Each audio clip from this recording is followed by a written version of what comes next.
Hello and welcome to Reimagining Love. I'm Dr. Alexandra Solomon. Relationships have the power to wound us and the power to heal us. As a clinical psychologist, author, and professor at Northwestern University, I've devoted my life to studying intimate partnerships and family dynamics. On Reimagining Love, I'm here to translate complex clinical topics into tools and takeaways that you can use in your relationships today.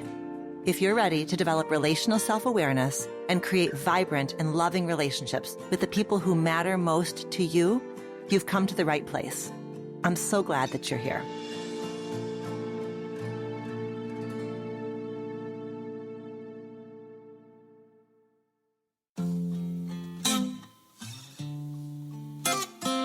I'm welcoming my friend, Dr. Sara Nasserzadeh, on the show today, who is always such a pleasure to be with and to think with.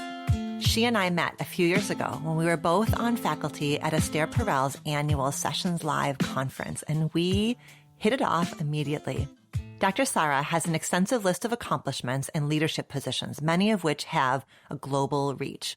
She's a social psychologist in the fields of couples counseling, cross-cultural fluency, diversity, and inclusion. She is a speaker, author, and has served as a senior cultural advisor and strategic consultant for governments, international NGOs, United Nations affiliated agencies, Fortune 500 companies, academic institutions, and professional organizations. Dr. Sara has been featured by outlets like the BBC, CNN, and NPR. And currently she serves at the Religion and Sexual and Reproductive Health Rights Task Force of the United Nations Population Fund and the advisory board of the World Association for Sexual Health. I can't wait for you to hear about the exciting projects she currently has in the works at the end of our episode. So Dr. Sara and I tackle a question today that I know is going to resonate with many of our listeners. Our question comes from a woman who is seeking a long-term partner. She's out there in the dating world, and she's trying to balance feedback from so many sources at once. Experts in the field, advice from family and friends, her surface-level assessments of a potential partner, and her deeper bodily responses. When there's so much noise in dating, how do you make a choice that feels grounded and true to you? Dr. Sara and I had such a fascinating conversation around this question, and I loved the neurobiological lens that she applied to dating situations. She also offers some practical tips for feeling calm and present on a date that are pure gold. I hope you'll find a nugget or two of wisdom from this conversation that you can apply today to your own life, especially if you are searching for love. Hello, Dr. Sara. Thank you for saying yes to this conversation. Hello. Who can say no to you? We always have such juicy conversations that I really look forward to this. Oh, I'm glad to be in this space with you today. By way of just kind of getting into it, we have a question that we ask on the Reimagining Love podcast. We ask it of all of our guest experts, and I am really excited to ask you this question. Are you ready for it? Okay. Sure. I'm about to roll up my sleeves here. Dr. Sara, what is a growing edge that you are currently working on in one of your important relationships? And what has it been teaching you? Oh, that's a good one. Can I pick me? Like the relationship with this person that I know as Sara? I would love that.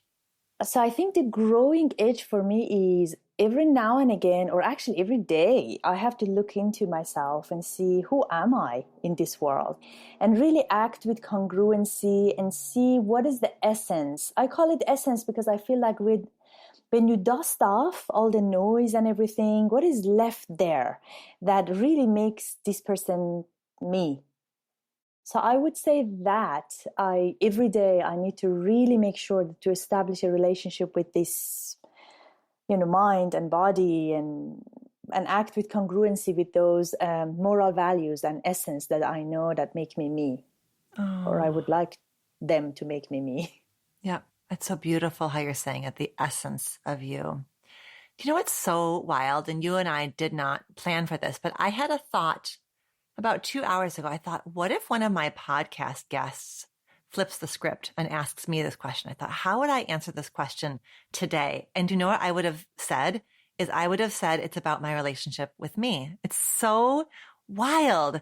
And for me, and I'm curious kind of what like the specific sort of essence you're tapping into about you. But for me right now, being in this very beginning stages of developing this podcast, I am aware of how much vulnerability and self-critique I have the opportunity to have that come up in me as I like ease my way into this new role of podcast host, And so I am every day before every recording, like just trying to come back to something deep and grounded and essential, as you say, essential within me, like someplace where I can kind of hook in, right? Because the role is new, but I'm not new to me. I have had to be very, very intentional about how do I feel my way into something deep within myself, because all the novelty and all of the new technology and new systems and new relationships can provoke some anxiety in me. And I feel sometimes ungrounded. So I love that you are inviting me to feel permission that like a really important relationship right now is between me, and that you're inviting listeners, as they sit with this question, that sometimes that primary relationship is just you with you. That's what I mean by essence and kind of congruency in showing up in different roles. All of us fulfill different roles in life, right? So I think that's one of the most important things, that who am I in this moment in time, in this relationship with this other person? So that's one. The other thing is, I would actually say one of your fortes, as much as I know you, is to go to that vulnerable place and create that space for other people. So it's really nice to kind of turn the lens, so to speak, to yourself and allow that for yourself as well. Because I think that's what you do beautifully always in everything you do. Thank you. Thank you. These roles, like I'm thinking about the role of some of my main roles, like mother and wife and therapist and now podcast host. I think what's so tricky is I know for me, I can get kind of taken away about like the mother I think I should be, the podcast host I think I should be, right? Like I can kind of have these stories that start to spin about the right way, the good way, the best way to be in this role. And that I know is a recipe for inauthenticity, right? Because then I'm not connected to my vulnerability, what I know to be true about myself, my essence. Does that land for you as well, about that when we start to like move from a place of how I should be in this role, it takes us away from essence? That's actually really interesting. It does land with me. And if I may, I would rephrase it a little bit differently for me, the way that it comes up for me, right? So when you're talking about authenticity, the other day I was actually having a conversation with one of my clients because she said, well, I'm connecting with my voice, an authentic voice. I said, yes, and I love it. But it reminds me of walking down a gallery of expressionist artists. So when an expressionist artist put things out there, it's open to interpretation, and that's the beauty of it. But when you have another person in front of you, you're actually in a role that is supposed to serve you in one way or the other, and the other person, and the relationship between the two of you. There's an expectation, said or unsaid. So I wonder how much of that also we tie into, yes, I'm expressing my authentic self, but also tying it with being present for what that dynamic needs at that moment in time, from whose perspective. Well, that is so true. Right. That's so true.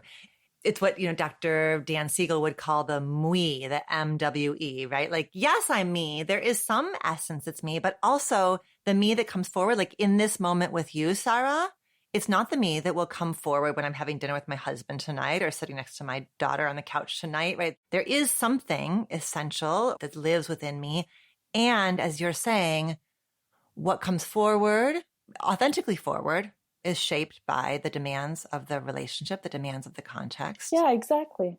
So the image is a gallery of impressionistic art. No, what kind of art? expressionist, like, I'm an expressive artist, like expressionist artist. So I feel like I love that, but sometimes I don't get it the way that it was intended. Or maybe the artist really wants to see how many different ways that it could be perceived. But while you're managing a relationship, I wouldn't risk it that way. I want to know how this is perceived. Right. So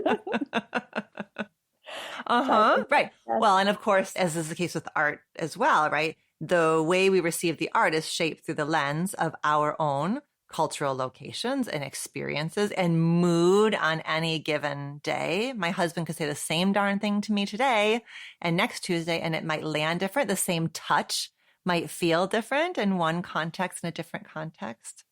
Absolutely. Absolutely. And I think, the way that I ground myself in those moments when you're talking about when you're having dinner with your husband versus talking to me here at this moment in time, I would say if we think about the meaning of this relationship, what is the meaning that, we are making? What is the story that we're trying to create here? And what is the role of this dynamic right now? Then that becomes a guiding post. Or if you think about the golden rule, do to the others as you want to be done to you, and then kind of cross it over and replace it with platinum rule, that do to others the way that they want to be done to them, So I think that's also important. The platinum rule. Oh my gosh. Okay. So I'll have to see, because I have another Sara favorite thing that you say that I just actually said yesterday, which is you talk about that juicy space between nervous and excited that you call nervited. So I just talked yesterday about being nervited, but now I got to see, maybe my new favorite, Sara, is the platinum rule, because you're right. We grew up in the golden rule, do unto others as you would have them do unto you, which is a whole lot of projection and not quite relational. So that's why you're saying, and also, by the way, there's a platinum rule, which is ensure that you do unto others in the way that they want done to them. Yeah, because how many times you sit with couples and then they tell you, I've been telling him forever and it didn't land. Like, okay, but I was doing what was right. I was doing what I thought they would like, the other partner. And then if you just slow down and listen, So that part, I would say, yeah. That part, right. But I know what's better for him. No, maybe actually you might not. Yeah. And the nervited, by the way, just to clarify here, one of my very good friends at Process Therapy Institute taught me that word. And then I heard that before in improv classes too. So I just brought it to the field of psychology because I felt like it's really a good way to kind of change the frame when you're dealing with anxiety. And yeah, just wanted to put it out there. That it has lineage. But in my heart, it will always be something that I heard first from you. This is maybe a segue to our listener question, but I think so often when we are nervous, we start to attach a whole story. Oh my gosh, I'm nervous. I must not be prepared. It's going to go terribly. They're going to laugh at me. I'm going to be a fool, right? And to remember that actually the feeling of nervous means it matters. It means you've got some skin in the game. Nervousness can bring us into presence. And oftentimes right next to that nervous is excitement. So we get to maybe also hold on to both, right? That nervous and excitement can really live in the same space at the same time. Absolutely. And the anxiety curve that we show to our clients sometimes, it's really important for people to realize that being nervous or being excited or even having anxiety is actually a good thing. It shows, one, you're not paralyzed. You can actually move. Paralyzed not by the disease kind of definition, but paralyzed meaning you're freezing in the situation. And I worked with so many leaders that, they were so they would get stage fright. And some of them were prescribed propranolol, like it's a beta blocker that reduces that kind of level of anxiety. But they did horribly on this stage if they took too much of it, because they were so flat, almost as if they're not human. And I was like, how about take that out and take this piece of chocolate before you go? So your sugar level doesn't drop, and just, it's some behavioral and breathing exercises. I love when I go on podcasts or, as a matter of education, right? Because when you say, well, are you anxious? Let me do something about it. No, I would say, are you anxious? Let me help you channel it the way that it will serve you. Beautiful. All right. Let's talk about our dear listener whose name is Margaret. Are you ready? Absolutely. So Margaret is writing in from Portland, Maine, and she has got a question. She writes, I am 30 years old and single. I have had a few long-term relationships, but none of them have resulted in marriage and a family, which I so strongly desire. I have been trying to build my relational self-awareness and notice my patterns. Most recently, I was seeing someone who was available, emotionally aware, handsome, and we shared similar interests and future goals. This person made sense logically, but unfortunately, my body retracted and constricted when I was around him. I got annoyed easily, picked apart his jokes and missteps in conversation, and didn't feel drawn to him. What I'm needing insight with is this anxiety or is this my intuition? Part of me thinks it was my intuition telling me we were a mismatch, but another part of me thinks it was avoidant attachment style and projection. I logically wanted to choose an available, healthy partner, but my body wasn't opening to him, so I ended it. Getting advice from family and friends that we weren't right for each other.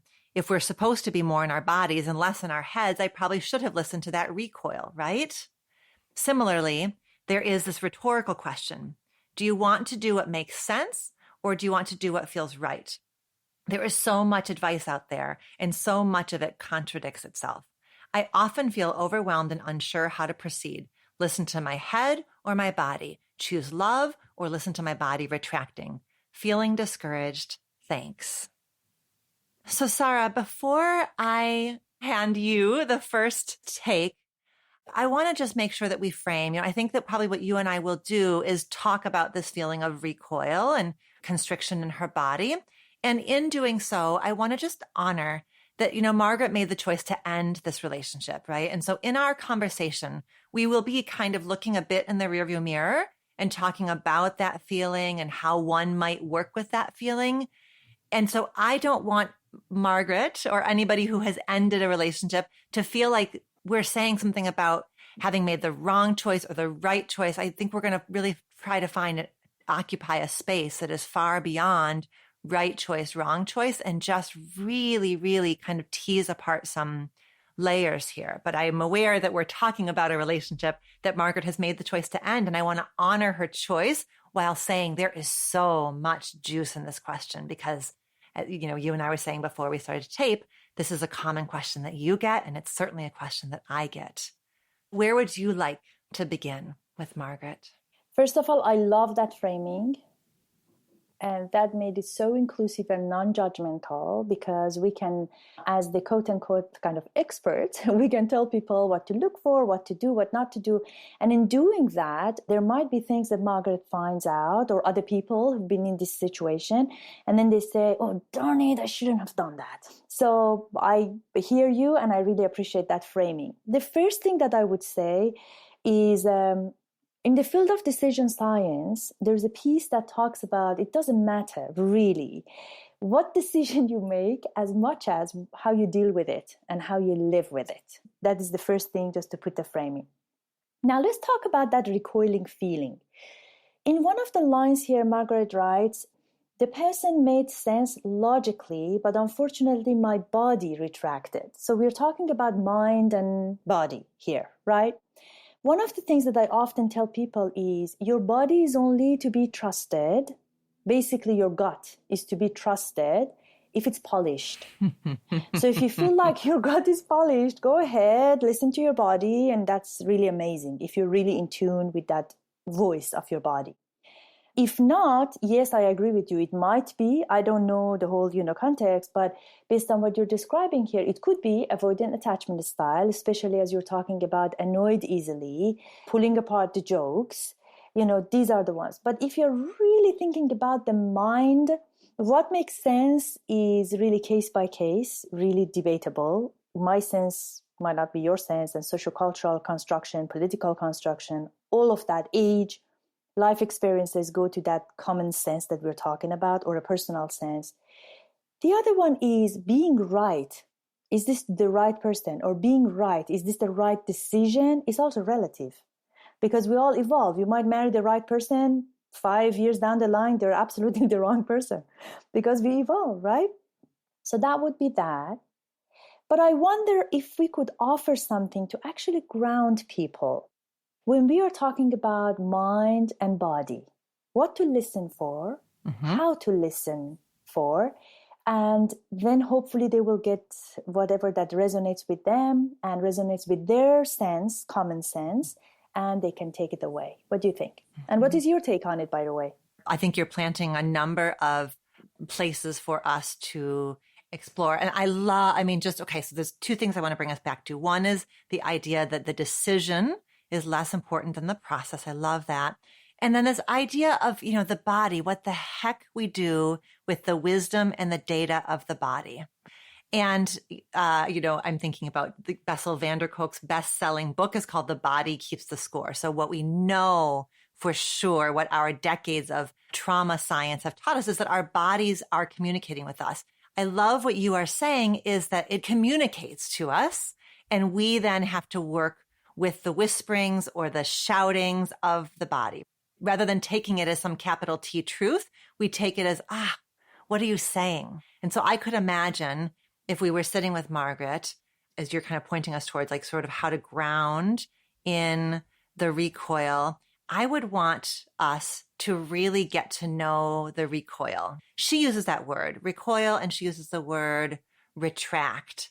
I have a sense of what that feels like. Like I can, I'm doing it with my body now, right? I'm kind of shifting my body in that way. But I would really want us to sit alongside her and have her really help us understand, where does it live? What does it feel like? I mean, we might even want to give it a name. I certainly want to hear the story of the recoil, right? Because one hypothesis I would want us to have on the table is that the recoil is a trauma-informed recoil, right? That the data from the body is closeness is not safe. And I don't care how handsome he is. And I don't care how emotionally available he is. And I don't care how much my friends and family want me to be with him.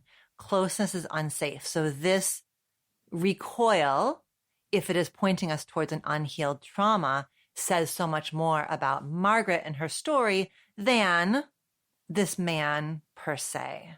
So should we get into the recoil first, do you think? Let's start with the recoil. For sure. Sure. Mm-hmm. So what recoil brings up for me is the work of Amelia and Emily Nagoski in Burnout when they talk about the stress cycle. So when a person has that form of kind of recoil, contraction in the body, as if you're bracing yourself for a blow, like a protecting yourself, as you mentioned, Alexandra, is a trauma response. I mean, trauma, let's also qualify the word trauma because it's tossed around like a piece of candy that everybody talks about that really we don't really define. So trauma basically is something that the body or the mind experiences and is beyond the level of that person's coping. Trauma for me is something that could create trauma for me, might be very different for you. And it's really interesting in sibling research. You can also see in the similar situation, whatever that happened, you look at them and you see that both of them walk away from the similar experience, the same experience, and their trauma level or resilience level will be very different. So let's put that in the mix, right? Now, if we are in a situation and we are stressed out meaning what?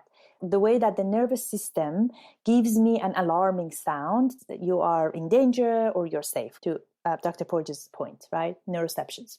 If I'm sitting with that, it means that my nervous system is already agitated.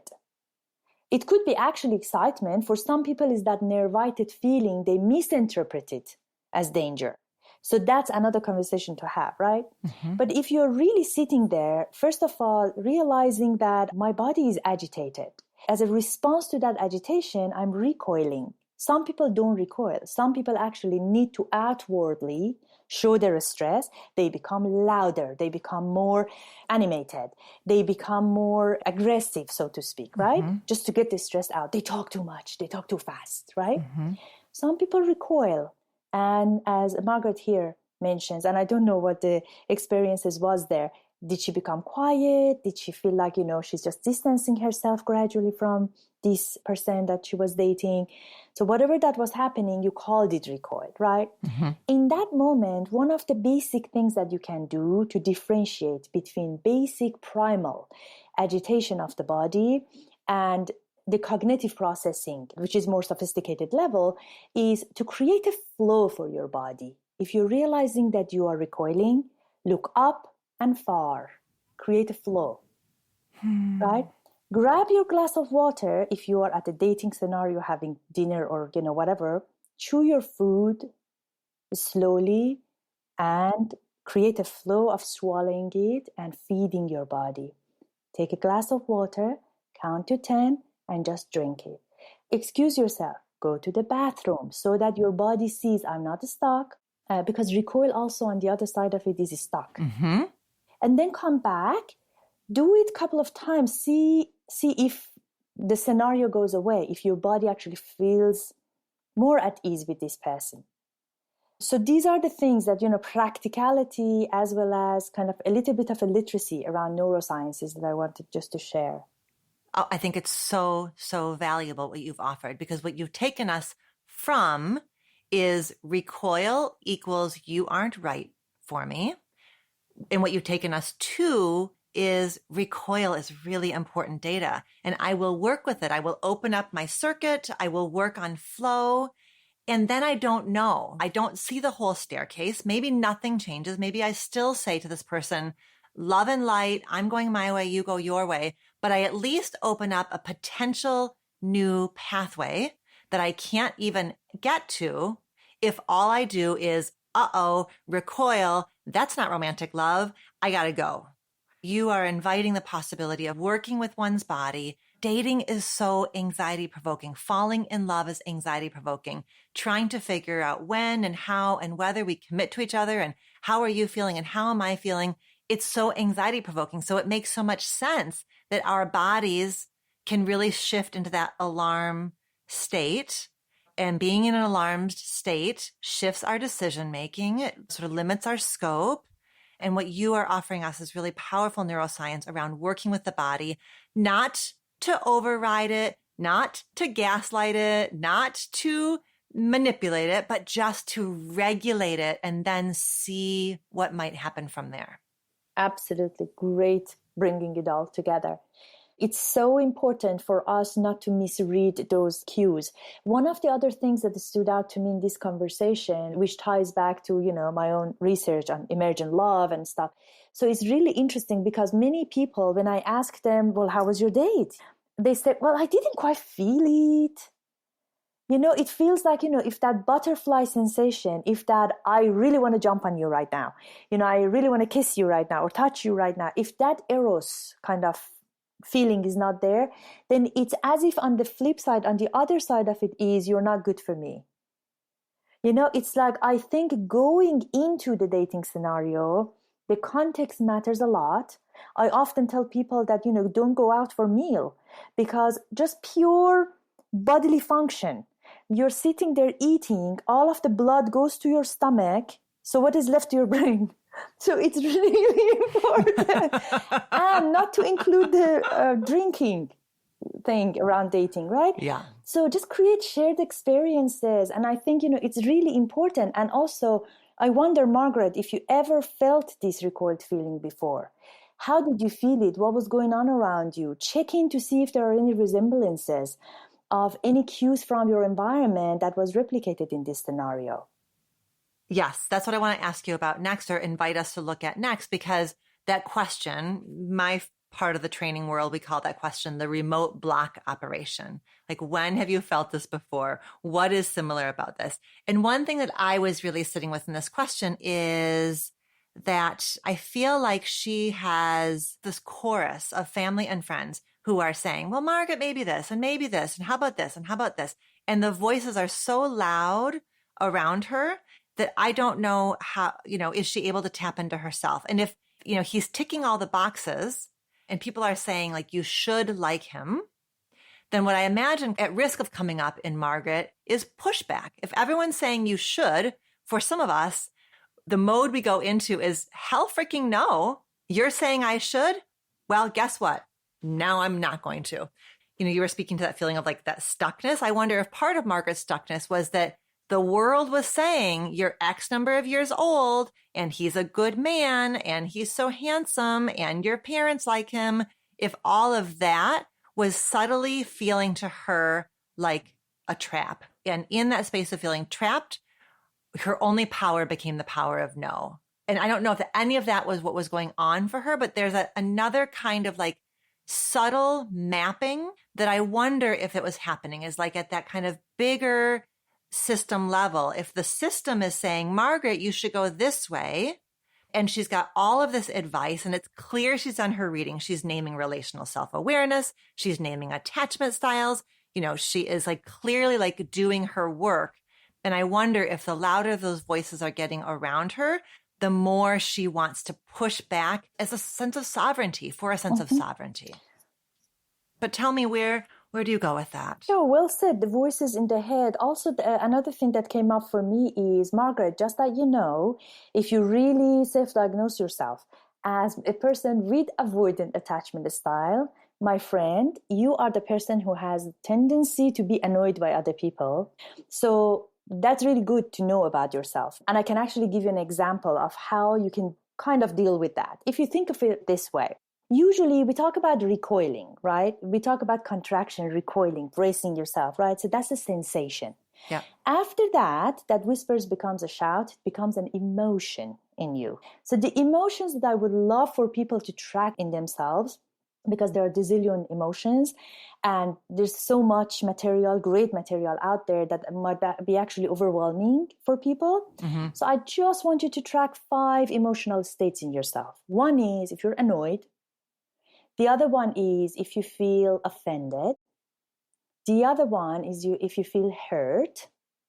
The fourth one is feeling triggered, going from 0 to 100 in a split of a second. The other one is being uncomfortable. So annoyed, uncomfortable, triggered, offended, and hurt. If you can track those in your body, it will be helpful because then you know how you show up. As you were reading what Margaret shared with us, Alexandra, some piece of these, I might be off, but this is just my observation, the feeling that I got was at certain point in their interaction, I feel like Margaret lost respect for this person. When she was saying that I was pulling apart the jokes. I'm just rephrasing. I don't remember the exact thing. Yeah. Or, so this person is annoying me, or this person, everybody else says this and I feel this. So these are the ones that come up for me. You've given us a lot. The idea of a loss of respect, I wonder if it was something about like that kind of early idealization. Like perhaps she was so excited about this guy. He's handsome and he's charming and he's available and so she's thinking, this is my person. And then his humanity comes through, right? And then she sees all of his rough spots and growing edges. And that work is really hard. Like, how do you go from idealization to a loss of respect? And can you move into something that is more integrated and whole, that she can see in him? She can hold his wonderful qualities and his growing edges, because any partner she chooses is going to have wonderful qualities and growing edges. Any partner she chooses is going to provide her with ample opportunities to feel annoyed. That is part of commitment. Part of the work of loving somebody is like, okay, I'm annoyed by you. What am I going to do about it? Is it mine to metabolize? Is it mine to bring up? And so, so if there's a loss of respect, was it a loss of idealization that then she's got to kind of like process and be like, okay, so you are a full person, wonderful and imperfect. And when we choose any partner, we choose a set of challenges. And so I choose you. Or was it the loss of respect that really is like, listen, I'm doing neither of us a favor by building a life with you if I can't hold you in warm regard? That's very true. And keep judging you every second of the time that we're together. Yeah. So there are certain things that come up for me here. One thing is you either fulfill that idealized version that I had in mind, that I so badly want to find somebody, shape a great life and, all of that. And when that doesn't happen, so that was all, I go to nothing, which is huge loss and grief. And so the question that I would ask myself if I were Margaret was this: what is my blueprint? When I was growing up, what was the model of relationship that was around me? You might be aware of it, you might not be aware of it, but I have all of my clients do that, especially the ones who are dating.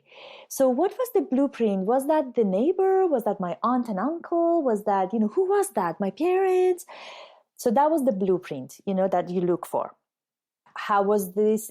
How were their dynamics based on respect, compassion, all of these that we know based on so many research that they are the foundations of the dyadic fundamentals. The other one is, what is the reality that I'm assuming or I think I have the potential to create for myself? Because you might keep something in mind as an ideal, but you actually, in your heart of heart, you don't believe that you deserve it or you can have it or it's even possible. Mm-hmm, mm-hmm. So after blueprint, you move on to the reality as you know about yourself and, something that, it's attainable for you. And the ideal, what is that ideal image that you have in your mind that you built based on reading books, watching movies, again, people around you. And then look for gaps in between. A person from that blueprint, what is the growing edge for you to get from that blueprint to that ideal? So these are the groundwork before we even get to dating, right? So that's one. Mm-hmm. The other thing that comes to my mind is the way that people show up in their dates. If I'm so hungry, I never go to supermarket shopping because I get all the rubbish that I never need, never eat. And it's terrible. It's the same exact thing with dating. We are only human. Am I hungry? Am I angry? Am I tired? Am I desperate? Am I too hopeful? Am I too optimistic? Again, going back to that essence that we talked about at the beginning, who am I? How am I going to show up in this date? Yeah. Am I going to impress the other person or am I going to be present? Am I going to be putting my, which face, which mask, which role I'm presenting of myself?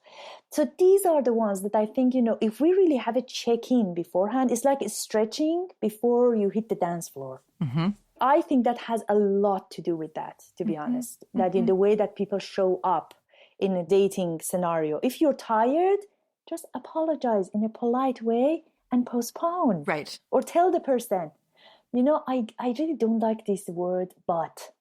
When people say, I'm tired, but let's meet. Mm-hmm. I know I'm hungry, but yeah, you're hungry, go take care of that first. Uh-huh.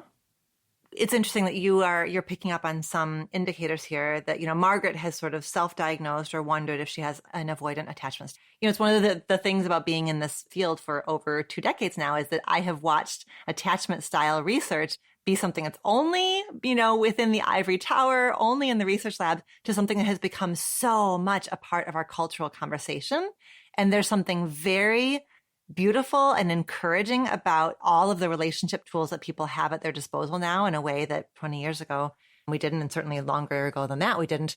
The thing I don't want Margaret to do is stick an avoidant attachment style label on her head and doom herself to a series of unhealthy relationships. Because the thing that the attachment research has shown, the couples-based attachment research has shown, is that when she is in an intimate partnership and she can turn towards her partner and share her concerns and work with a partner on some of the ways in which she is at risk of shutting down, avoiding, pulling back, then the power of the relationship can offer healing, right? That then this is what the whole heart of emotion-focused therapy has found. And emotion-focused therapy is, people's attachment styles change in the context of a happy and healthy and thriving intimate partnership. But it's not just emotion-focused therapy, because even like cognitive behavioral couples therapists have found that their clients' attachment styles can change in the process of therapy. So relationships hold the power to heal us and shift us. And so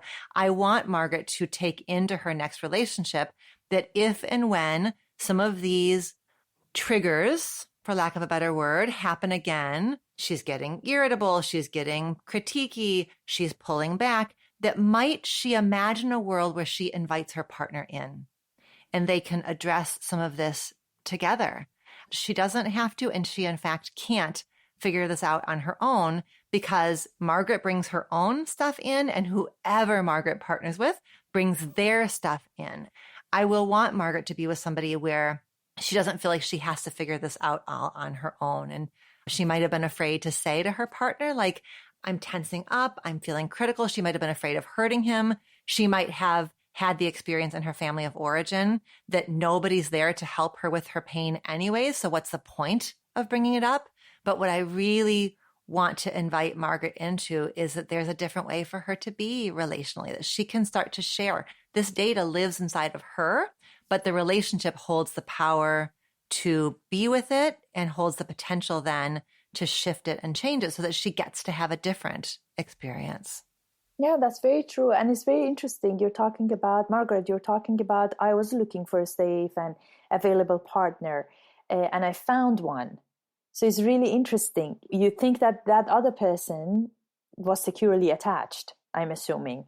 And that's also debatable because different people bring different things out of us. And, you know, we show up differently with different people. So that's another thing. But I'm really proud of you at 30 years of age, really. You have so much awareness that I didn't have at that age. And as you mentioned, Alexandra, so yes, we studied this, we spent our life, 2 decades of our lives with clients and, books and research and everything to get here. And the fact that she could actually get her hand on solid and reliable information, that piece of, relational self-awareness, these are all amazing work that you're doing. I have no doubt that you can cultivate the relationship that you desire and deserve. Beautiful. Well, Dr. Sara, it has been a treat to be with you. And Margaret, thank you so much for your question. And listeners, I hope that I have every confidence that there are pieces of Margaret's story that will resonate for you and hopefully pieces of our conversation that will resonate for you. And love is not ever going to be simple, but we can bring thoughtfulness and tools to it. And Sara, you are always so hard at work on the things that you are doing here in the US and around the world. Your work has such a global reach. And so I know that people are going to want to connect with you and keep learning about what you're up to. So tell us a bit about what you're up to and how people can learn more. Oh, thank you for that. I always say my mission in life is to create peace, one relationship at a time. So that fuels my motivation for this hard work. 2 things that are very exciting. I'm all over the web, Facebook and Instagram, and, my website is just my name, just saranasserzadeh.com, and I pop up. I restarted my blog. Hopefully you find something useful there. But 2 projects that I'm excited about is I'm writing a book about the emergent love, which was based on more than 10 years of my research. And I'm basically going to flip the love on its head and rescue the world from the heartbreaks to give people a break for their heart, basically. Hopefully. We'll see about that. So that's that. Next year sometime the book will come out, hopefully.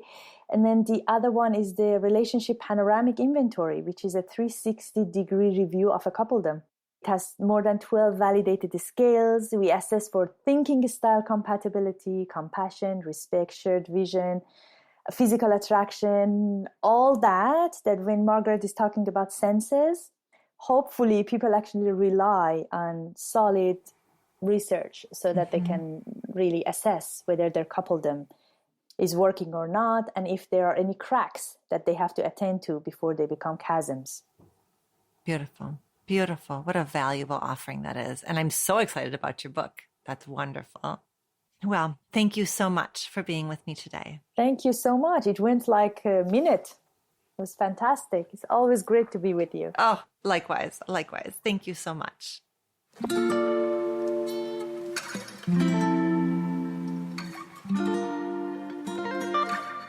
Thank you, Dr. Sara, for joining me on Reimagining Love and for bringing so much wisdom to this listener question. Listeners, you can check out the show notes to visit Dr. Sara's website, where you can learn more about the fascinating projects that she's working on. I hope that you found some helpful takeaways about dating and attraction. Thank you so much for listening, and I will see you next time here on Reimagining Love. Do you have a relationship question that you want answered on the show? Visit reimagininglove.com to send in a written or audio question. Questions can be about intimate partnerships, family relationships, friendships, you name it. If you're looking for more love and relationship content, you can find me on Instagram at dr.alexandra.solomon or visit my website, dralexandrasolomon.com, where you'll find my blog as well as the Intimate Relationships 101 e-course based off of the popular class I teach at Northwestern University. Thank you for listening, and see you next week here on Reimagining Love.